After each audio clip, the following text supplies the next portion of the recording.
Stranger Things feels familiar in a way that's difficult to explain, not because it reminds viewers of other television shows, but because it echoes ideas that existed long before the series itself, ideas that circulated quietly on the internet, in forums, obscure websites, conspiracy communities, and early digital horror spaces. To understand why Stranger Things feels so convincing, it helps to look at the internet horror that inspired it. Because much of what makes the show unsettling didn't originate in television. It originated online.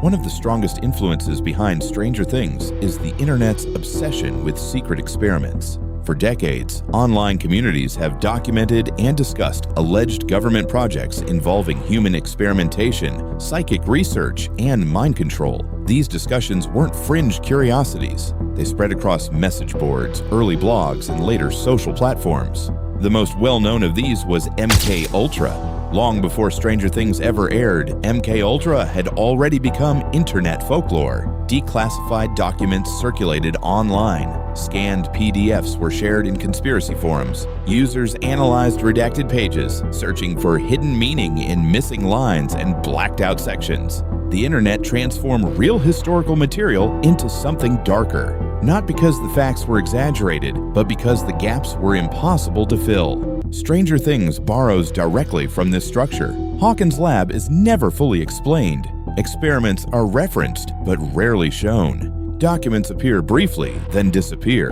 The show doesn't invent a new type of horror. It mirrors the uncertainty already present in internet research culture. Another major influence comes from analog horror, a genre that emerged almost entirely online. Analog horror relies on outdated technology, low-resolution video, public access aesthetics, instructional tone masking something deeply wrong. Before analog horror had a name, internet users were already creating and sharing unsettling videos that mimicked official broadcasts. Emergency alerts, training tapes, government announcements. Stranger Things adopts this same visual language. The show's use of radios, monitors, static, and distorted audio mirrors the style of early internet horror videos that blurred fiction and reality.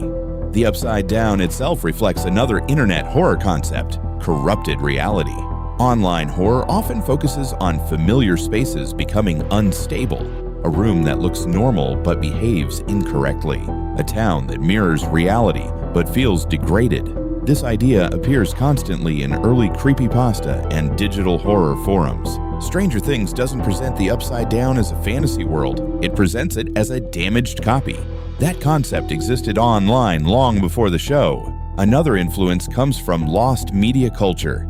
Internet horror frequently revolves around content that cannot be fully recovered, videos that were deleted, websites that shut down, files that no longer exist. The absence becomes part of the horror. Stranger Things adopts this idea narratively. Entire experiments are missing. Characters reference events the audience never sees. Time gaps are left unexplained. The show feels like a partially recovered archive rather than a complete story. The internet also shaped the show's pacing. Online horror doesn't rely on constant escalation. It relies on delay. Information is released slowly. Details are scattered. The audience is forced to sit with uncertainty. Stranger Things uses this same approach. Moments of tension stretch longer than expected. Answers are postponed. Scenes end before resolution. This pacing mirrors how online horror unfolds across weeks, months, or years. One of the most important internet horror influences is community interpretation. Online horror thrives on collective analysis.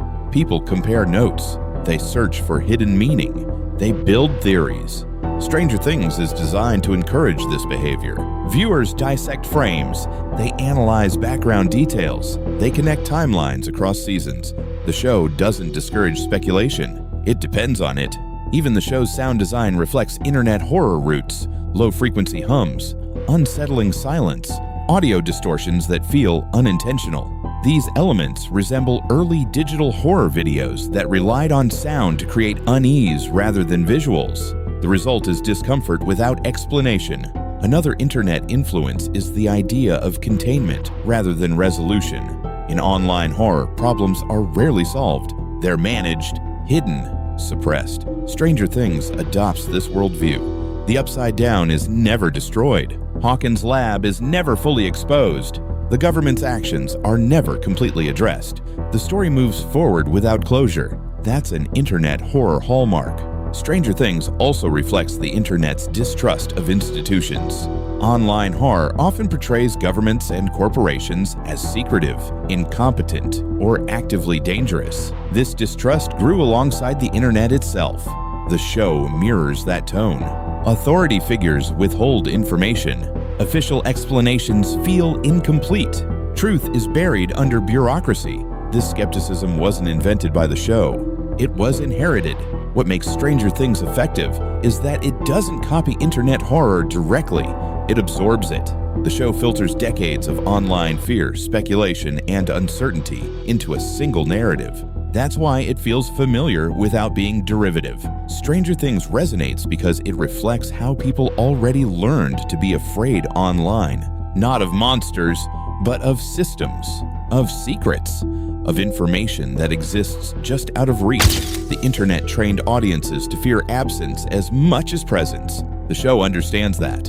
When viewers say Stranger Things feels unsettling even in quiet moments, they're responding to this inherited language. The silence, the incomplete explanations, the suggestion of something larger beyond the frame. These techniques weren't invented by television. They were refined online. Stranger Things succeeds because it translates internet horror into a mainstream format without losing its core unease. It doesn't resolve fear, it sustains it. And that's why the show feels deeper than its surface narrative. The horror that inspired Stranger Things isn't just found in creepypastas or analog tapes. It exists in the internet's collective memory, in archived PDFs, dead links, forum posts that end without answers. The show simply gave that feeling a name. Stranger Things didn't create a new type of horror, it revealed one that already existed.